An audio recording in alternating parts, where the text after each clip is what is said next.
Hello and welcome. It is 6 o'clock and it is the 6 o'clock club. Hopefully everything is working. Hopefully the tech is. It looks like it.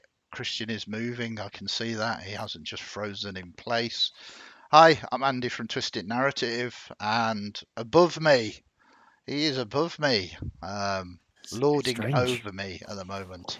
Well, I think you're the next person to run a game live anyway. So yeah, I'm nervous about that. So hello, Kristian. Did you have a good day off yesterday?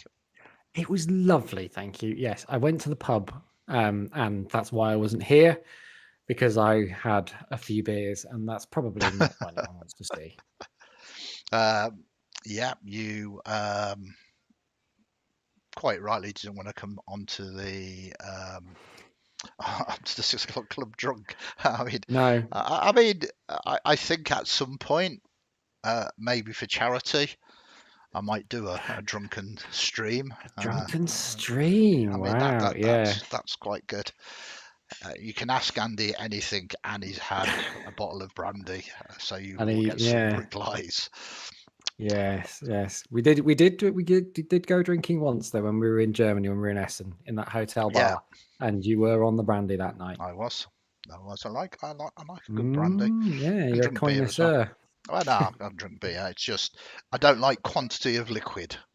Ah, right. You know what I mean? It Yes. makes more sense to me. Um, anyway, anyway, we've got new graphics. No game last night, although I think we released a video or two. Captain Dove at least went out last night.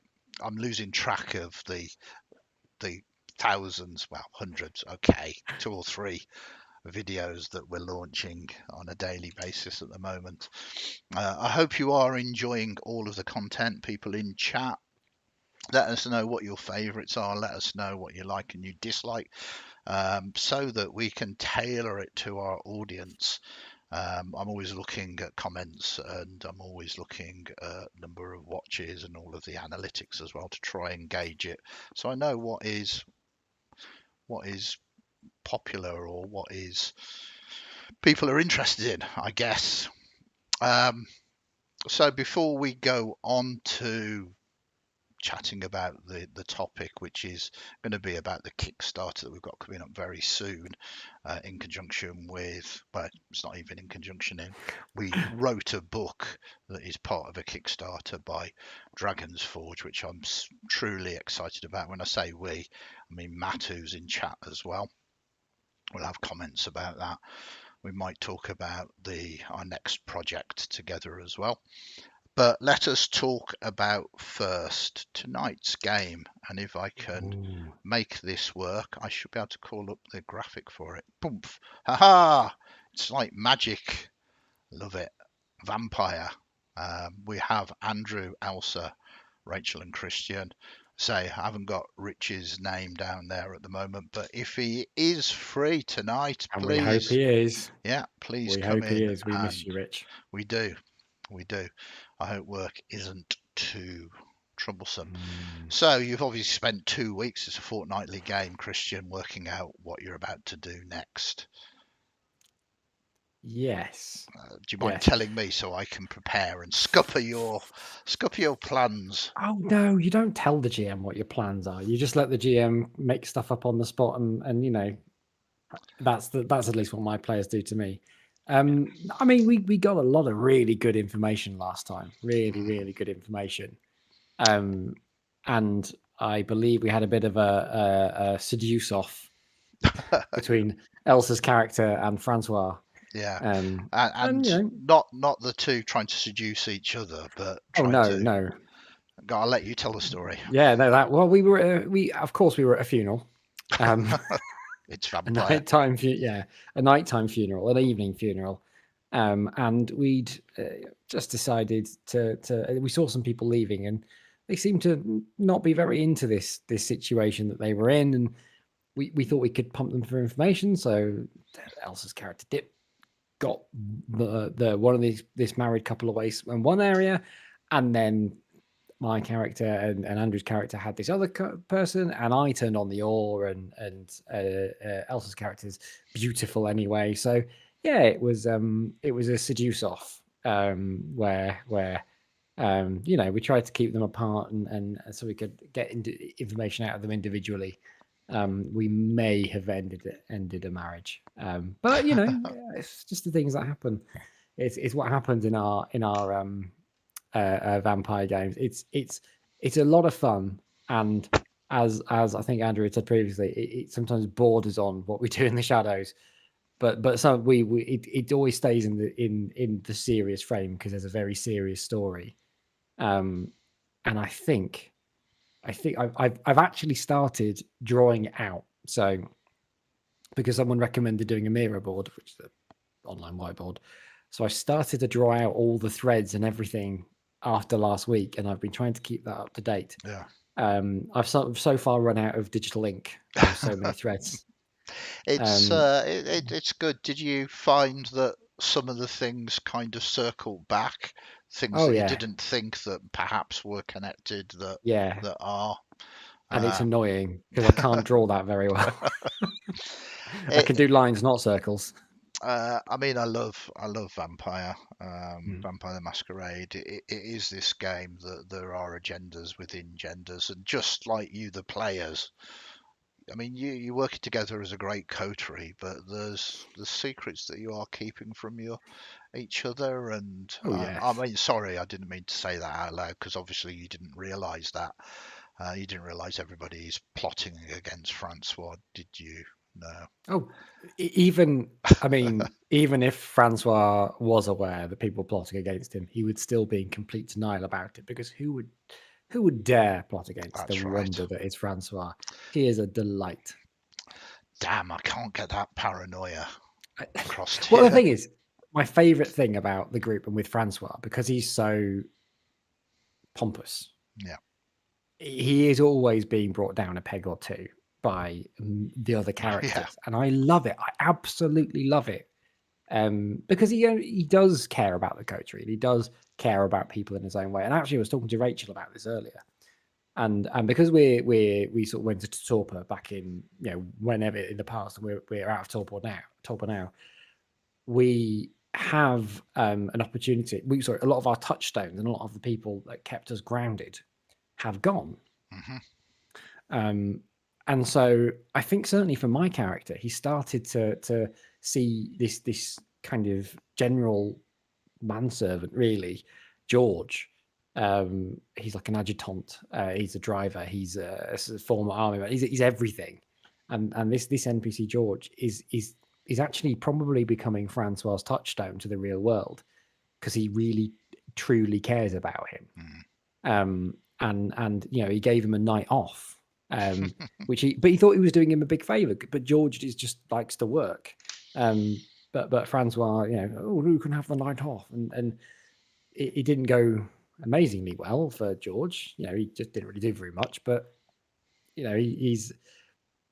I think the biggest perpetrator of taking Francois down a few notches is my wife, which I love. Yeah. So No, it's very good. But of course, I mean, a master manipulator would say, I am the fall, and they're taking me down, and it goes above my head, and it's really good because that is how you sense their weakness, finding out their secrets, and you're not a threat.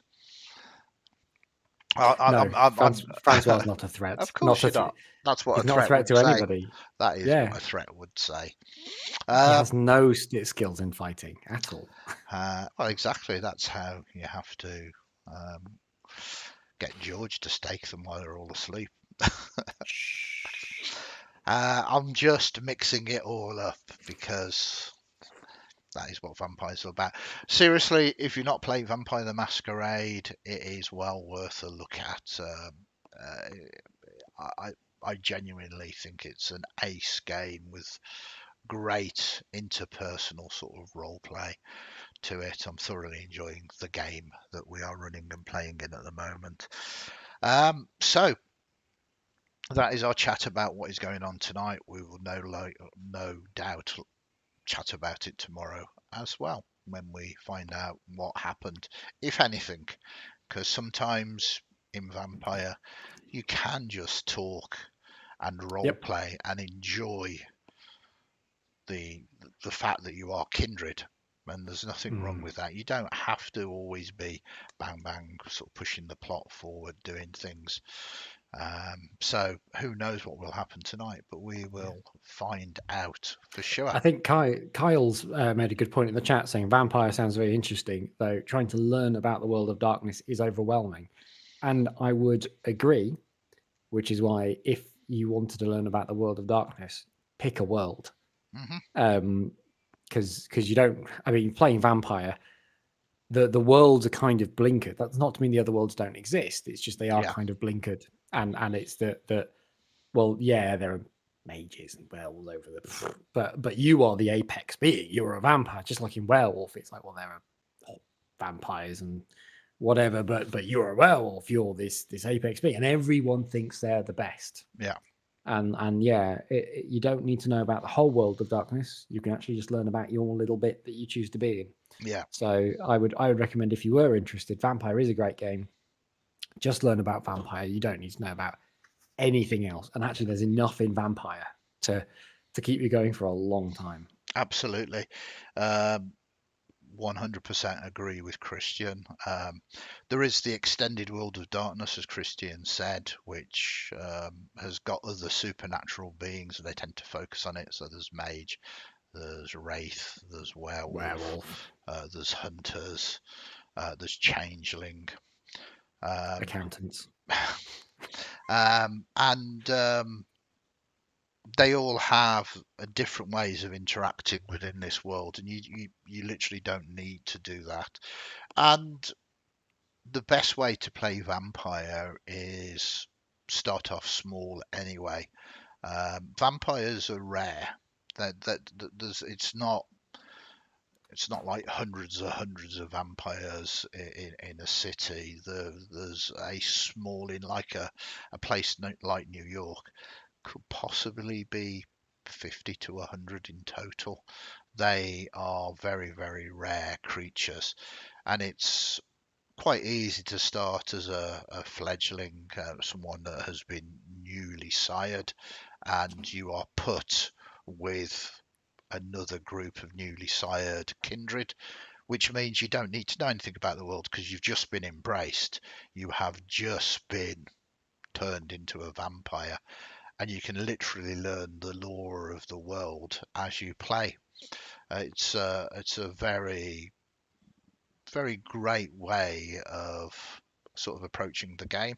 The game system is not complicated. You've got attributes and you've got skills and you've got certain number of dice pools in each, and you combine them, so it'll be strength and brawling, and you take the dice pool from one and dice pool from the other, put them together, and you roll the dice. You're looking for a certain number of successes.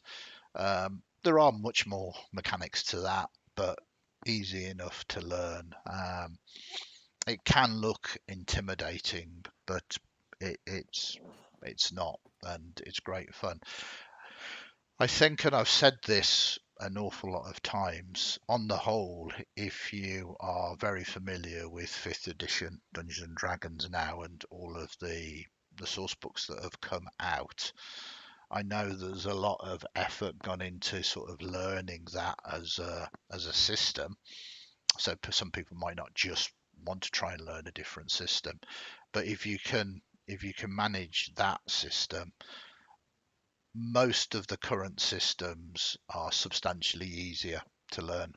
So, um, you know, fifth edition has got some very sweet and easy to learn mechanics like disadvantage and advantage, etc. And that makes the game flow a lot easier. But there's still an awful lot to remember within the game. And like I say, if you can play that, I genuinely think you're not going to have any kind of No. difficulty system wise, mechanics wise with any other system. I mean, there probably are many more complicated systems out there, but they're not Yes. the ones that I'm talking about. Yeah. So the only real way to find out is to try and give it a go, I guess. Kyle also mentioned that he is enjoying watching me play Baldur's Gate 3. Hopefully, I'm going to have enough time to do the part 3 of that, and I will be continuing with Jack Hart, a human warlock who has Ooh. just got into the Druids Conclave and is trying to find out what on earth is going on there. I'm very much enjoying playing the game. It is a role-playing game. It's the closest computer game that I've played that comes to the 5th edition experience. Okay. Yeah. So it's really good. The voice acting is really good. Story's really good. It's turn-based combat, which I'm too old to do first-person shooters. It confuses me. I'm kind of looking and then moving, and by the time I kind of find an enemy, I'm dead. So turn-based combat, very sweet for me. But yeah, I'm hopefully going to launch another video on Sunday night, another game over, where we continue that story, Kyle. So keep an eye out for that. So, So, Kickstarter. a needle pulling thread. That's what so is. Anybody that has seen The Sound of Music, and I've seen it so many times, it is unbelievable.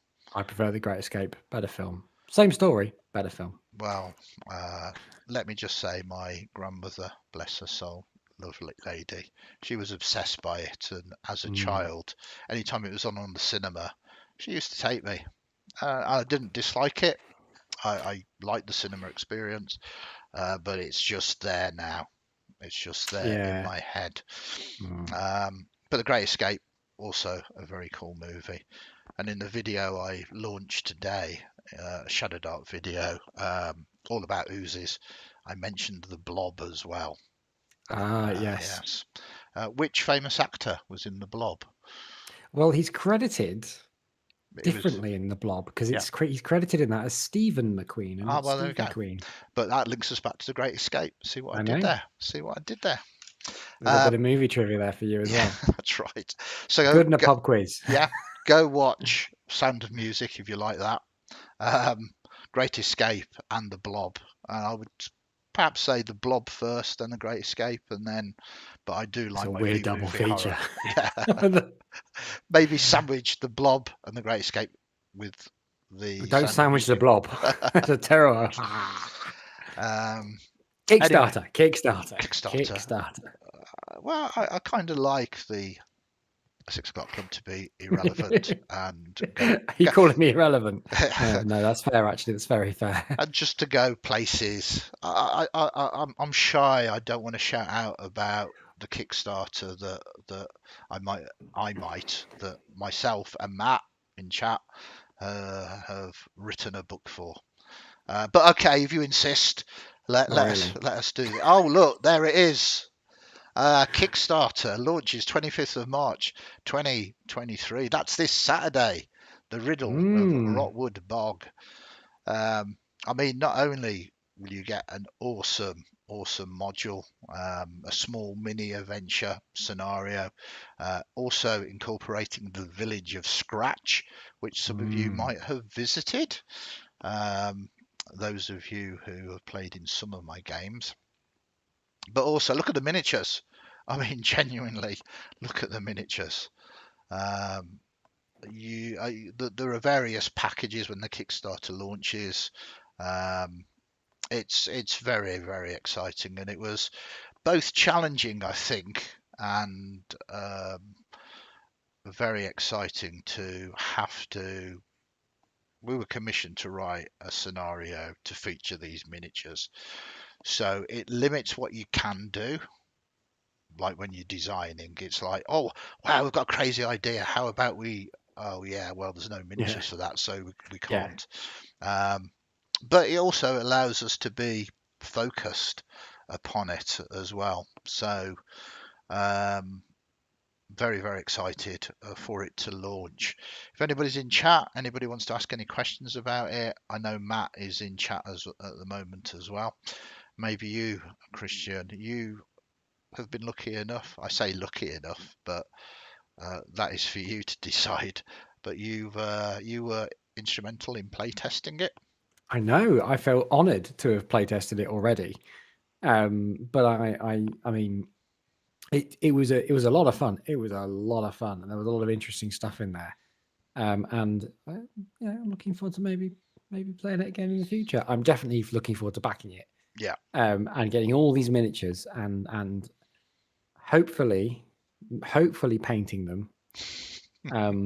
But as I said before, I do know me and I do know painting, and I'll have every intention of painting them, and I'll get the paints out. And the trouble is, for me to be really in a mood to paint something, I've got to be well caffeinated, yeah, and that makes my handshake even more. So I generally don't bother. And yeah, no, I'll look at them and look at other people's paints of them, and it'd be nice to see what other people do with them. I'm really looking forward to see yeah. the gorgeous, they look amazing. I So mean, yeah, it'd be good to see them. Dragon's Forge do some amazing sculpts. Mm. They've got a huge amount of experience, and not only that, but that they've got the vision to do something that is familiar but different, if you know what I mean. Yeah, You kind of look at these, and there is dynamic poses in them, and that isn't by chance. That has been, a very careful process of thought to kind of design them to be this way. It's very much not a case of, oh, let us just produce some Dragonborn. It's, we want the Dragonborn. We want them to look cool. We want them to look like Dragonborn, but have yeah. poses that are different to other things that have been released. And of course, these are not Dragonborn. These are Dracora Kai. I think that Mm. might be for copyright reasons. But I mean, they are easily used as Dragonborn if you Yeah, play a certain Dungeons and Dragons and you yeah, they're want some. dragonkin. Yeah, Absolutely. yeah. I mean, And in many ways, they deliberated for a long time um, about wings because okay. traditionally, and I'm probably going to be corrected here, Dragonborn don't have wings. No, they don't, Um, because they are descended of dragon. yeah, I yeah, mean, it's a fantasy setting. You can have yeah, what you yeah. like. No, no, absolutely. And to be honest, I mean, let's face it, it's cool to have winged miniatures. Yes. So we went for it anyway. Um, and right at the bottom there, actually, if you look at you're looking at the thing, aren't you? I The am, yeah. picture. I'm If looking right now, yeah. if you look where the dragon is and look down and down, there's a dragonborn with a big kind of morning star, and just beneath Yeah. him is one of the characters, the pre-gen characters, Ah, and he's got nice. horns. He's a horny tiefling. Can you imagine who that Ah, might have been? I believe you played yes. the tiefling sorcerer. I did, yes, I did. And I chose some spells for him that I thought would be fun to play. And I chose a good mix of spells, having never played a sorcerer before, having never really chosen, not knowing what was going to be in the adventure. So it was a lot of good fun picking Mm. those spells. I don't know if you looked at what I picked and went, oh my word, we're not going to use this. No, no. I mean, I'm more than happy for people to choose spells Mm, and to use them the way they think that they can. And in many ways, I've said this about James, who plays in our Fortune Untold campaign.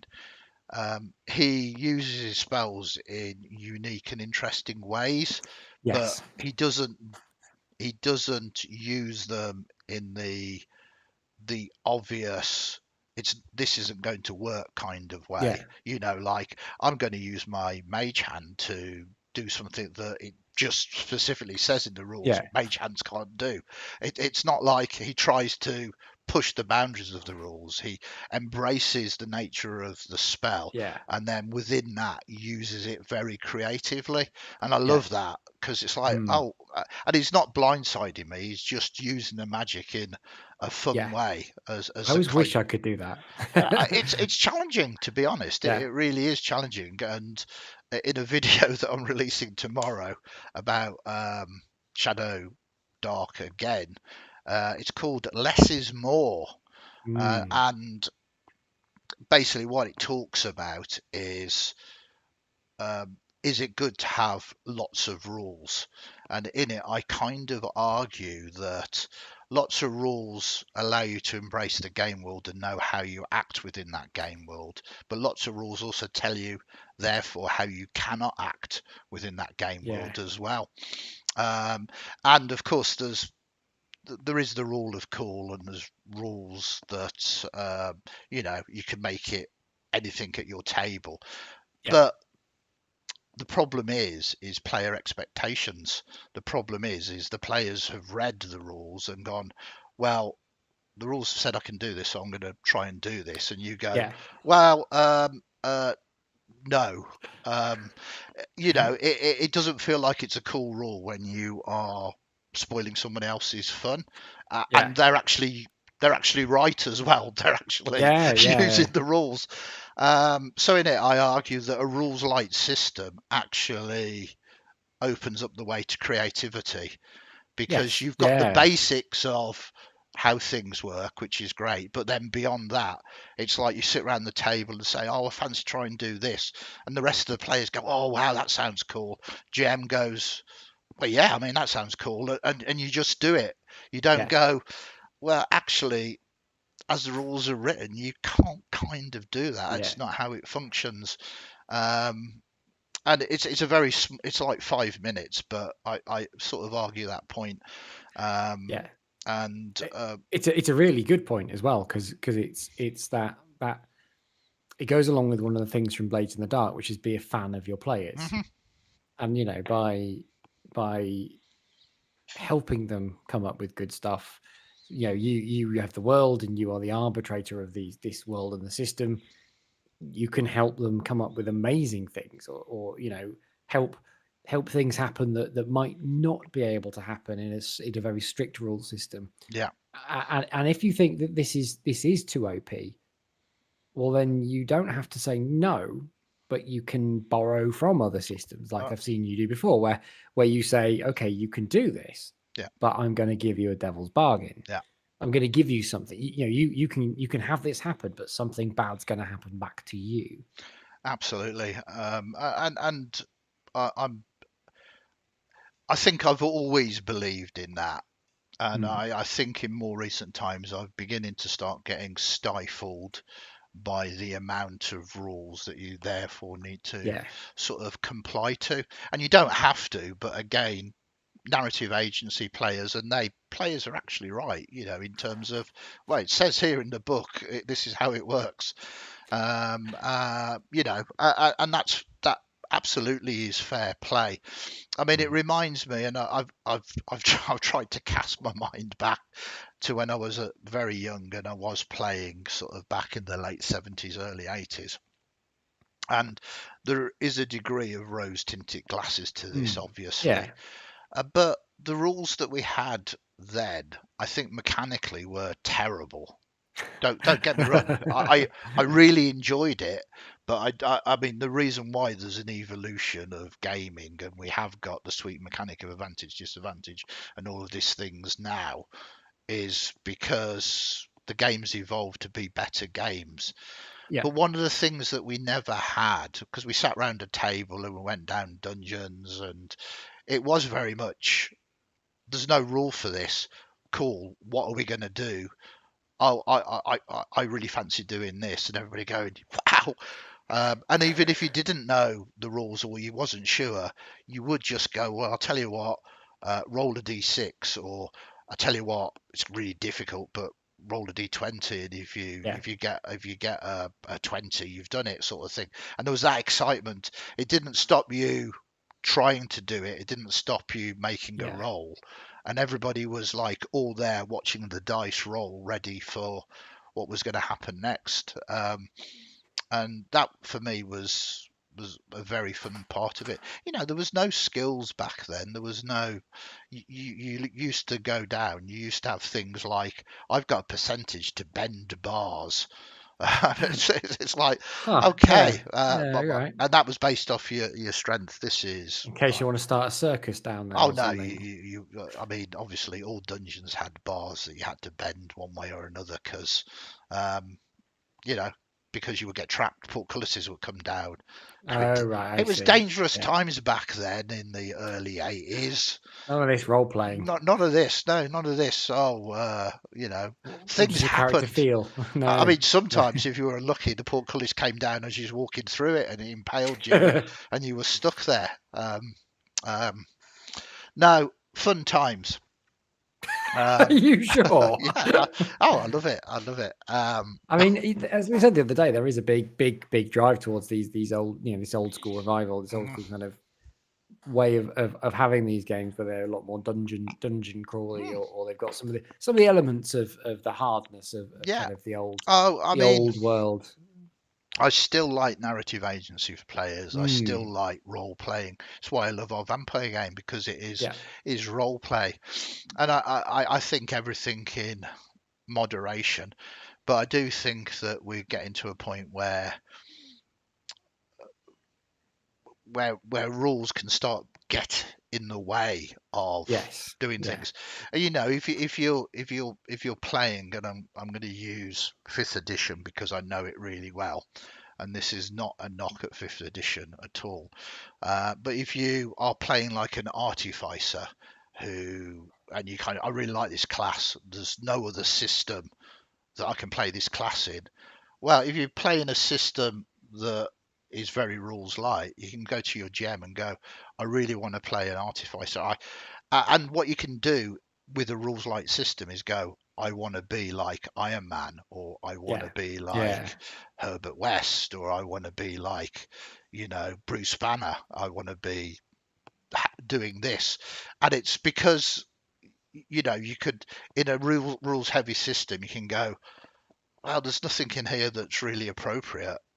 yeah, Um, or in a rules light system, you go, wow, that's an awesome idea. How about if we take this and do this? And it doesn't break the setting or the game world, but you can cherry pick the things to make that happen. yeah, Um, and I think we are in a great time. I think there's a lot of influence out there in terms of fantastic product coming out from all publishers. I think we've got a yeah, great amount of TV shows and movies. So there's an awful lot, comic books, novels.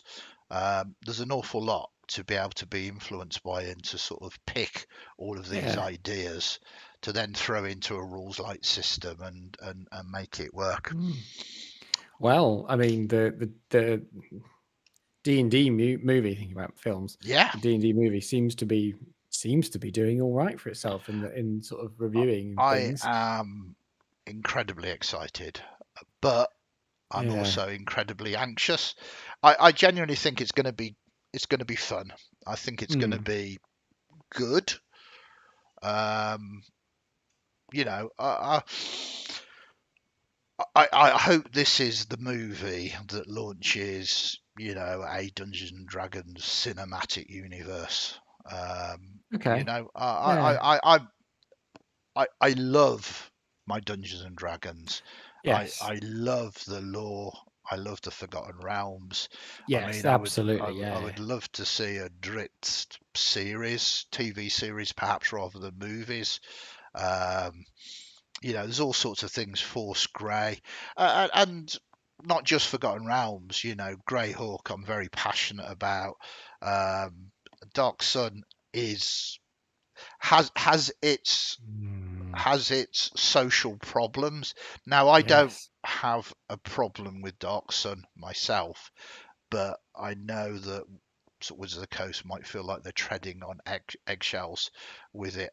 Um, um, but then there's Dragonlance. Dragonlance, the original novels. I mean, all the novels are good, but the original ones have got a special place in my heart, and I think those are very translatable into a TV series.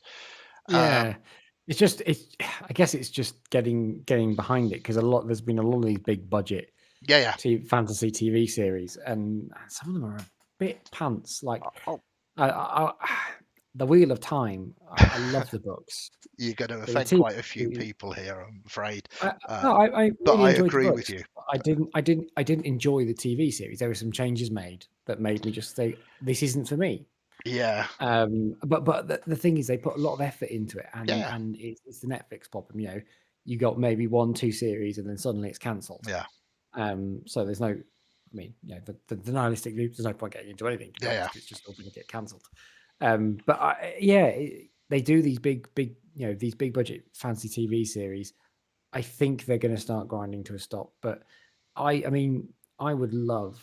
I mean, not thinking about D&D, thinking about what other games would you like to see expanded media of? So D&D we've done. There was that awful yeah. cartoon from the 80s. It was bad. There was that. I liked the 80s cartoon. Nothing happened I know, ever. but it Nothing was ever happened in there that was cartoon. Venger. There was good. There was the Dungeon Nope, Master. nope, nope, nope. So that happened, and all this other D&D media that's come along over the years. But what would you pick if you could pick one other game, one other RPG Well, I to mean, get a new, like a film or TV series? No, not games, because I'm they not already have them. entirely sure it would have to be handled in a very certain way, but I mean Cthulhu, and I don't mean Cthulhu. Yes. I don't mean.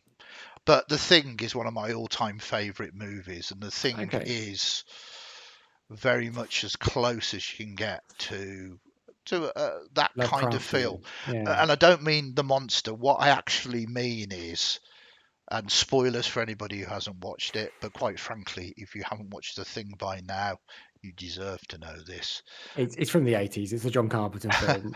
It's Yeah. awesome. Statute of Um, limitations has gone. um, the thing that I like about it, and I liked it when I first saw it in the 80s, is the end. And I don't mean that, oh Mm, my God, it has ended. I mean, the end has got that very, oh my God, has has it won? yeah. And that's Lovecraft's work. Yeah.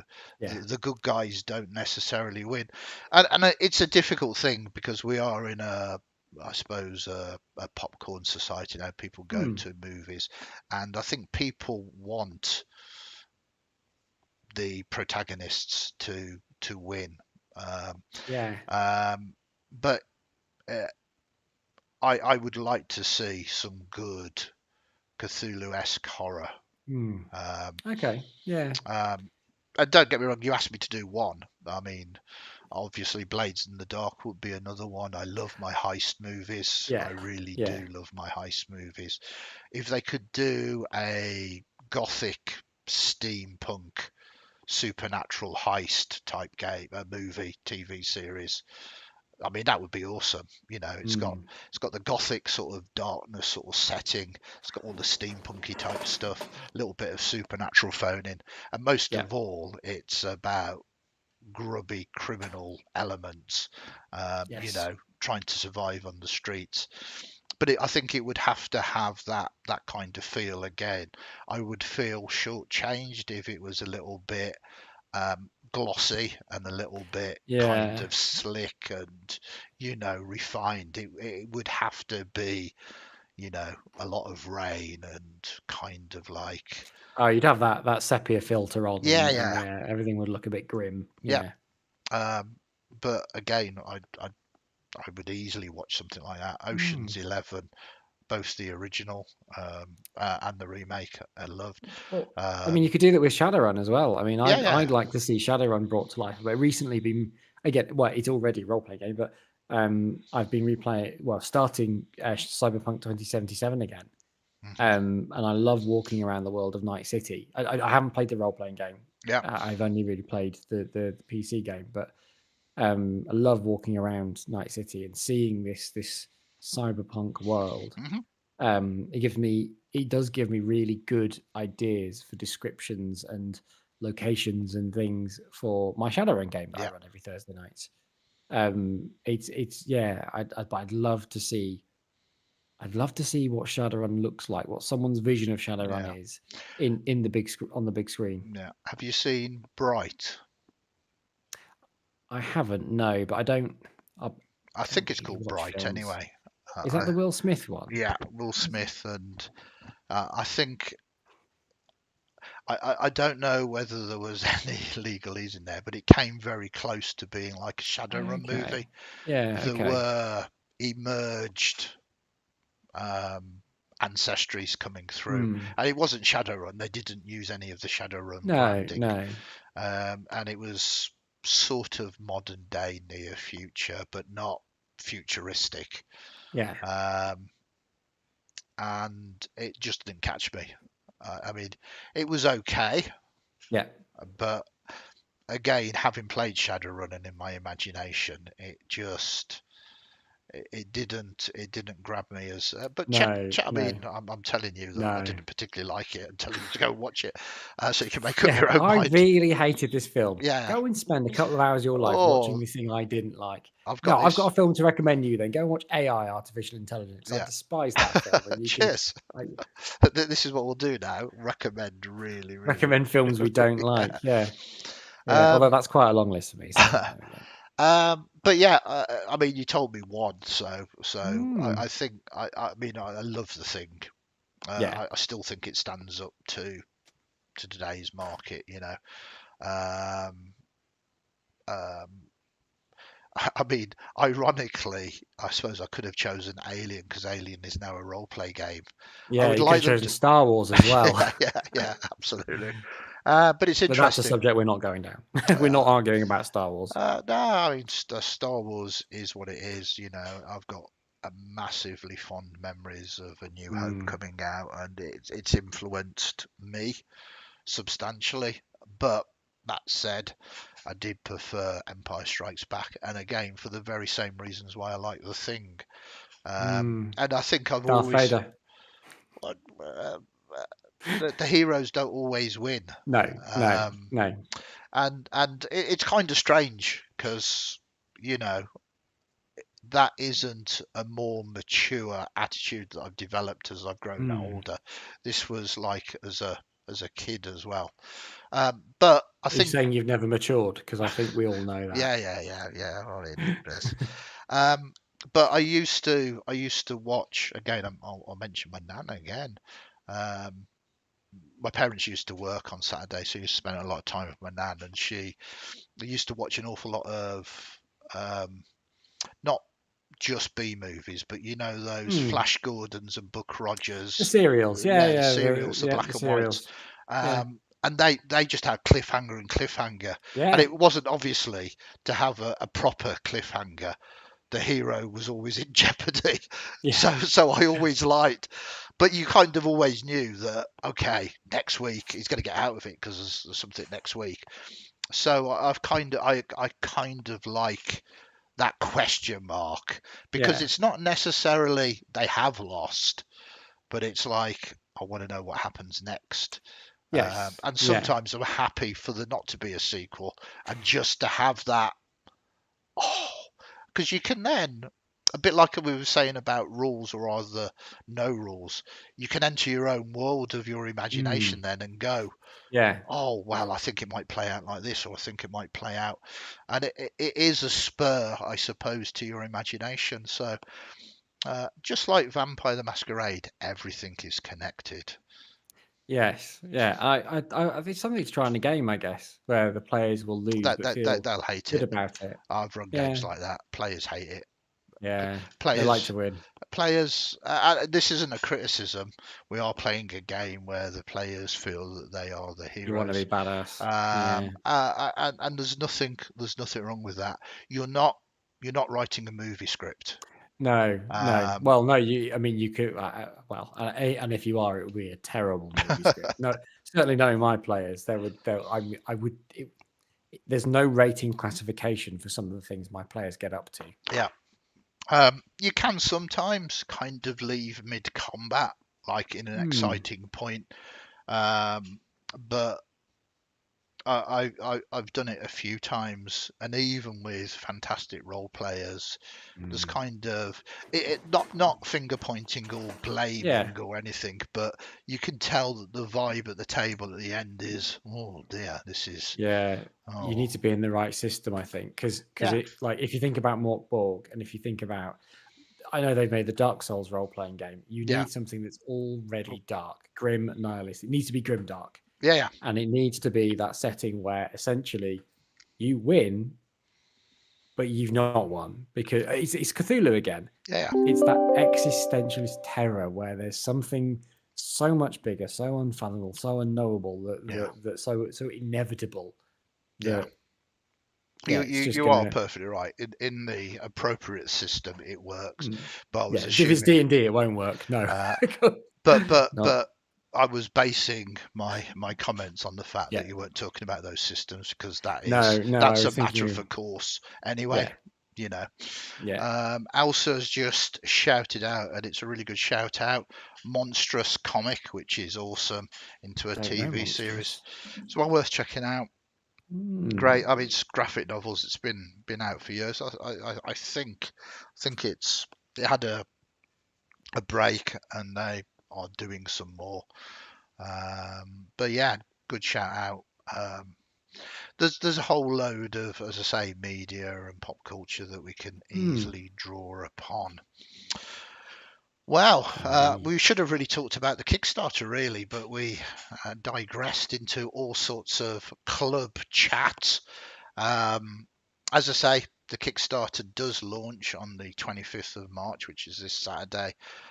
Both Matt and I have worked incredibly hard to try and make this scenario really good. And I think, considering everything we had to bear in mind, we've done a tremendous job. I'm so proud of it. And just looking at the cover there, it just makes me so proud and happy that something You're going is to be being in print. published. Yeah, yeah, Yeah, you're no, going to be. I You'll mean, be printed media. yeah, it's a joy to behold. Hmm. If you are interested, I will be putting the Kickstarter link in the comments below. Please go and check it out if you think it's something that you would like. As always, we are in a cost of living crisis, and I don't want anybody to pledge if they're not able to. Don't stretch yourselves by any means. Please don't do that. But if it's something that you think you're going to like the look of, something that you think that you're going to enjoy and you can afford it, go for it. Please do. A final sort of bit of announcement about it. We are going to be doing an actual play of it. It's not going to be live, it will be a pre-record. We're going to have Kristian here, Rachel, Matt and Kyle taking part in that. Should be a week today, actually. The 28th is when we're going to Yes, record it, and indeed. provided all of the tech gods are on our side, should be going live on YouTube the day after the 29th. So please keep an eye out of that, as you'll get a snapshot into the riddle of Rotwood Bog as well. Um, in the meantime, I think that's all I've got to say upon it. You'll be able to see it in its full glory on Saturday when it launches. Any closing thoughts, Kristian? Stay off my lawn. All right. Okay. Stay safe, everybody. Yeah. Have a very good week. I'll see you all tomorrow. Well, maybe some of you. Who knows? I'm Yes. no pressure. Just come along. Say Yeah, yeah. hello. Tomorrow will be Wednesday, and Wednesday we will be talking about my obsession with Shadow Dark. Yeah, it Um, might be an intervention. yeah, I mean, I think there needs to be. But you know me, I wouldn't be obsessed with it if I didn't think it was right. The reason why we're talking about it tomorrow is because we'll be pre-recording a Tales from the Smoke using Shadow Dark, and Ooh, that will be exciting. going sort of live sometime later this week, and I'm going to be talking about the smoke and everything else as well. If you've got any questions on that subject or questions on anything else, pop it into Discord and we will try and answer it. And just as a very rapid announcement is, don't forget on Thursday we will be missing Kristian. But what we will have is Gary Powell from Exciting. this new company he's formed called Lead Belt Arena Gaming, which is a venue that is opening on the 1st of April in Nottingham. So it's going to be fun Very to exciting. touch bases with Gary. I've known him for quite a long time, and to talk about this new project and all things in between. He's a big gamer, so it should be a fun conversation to be had.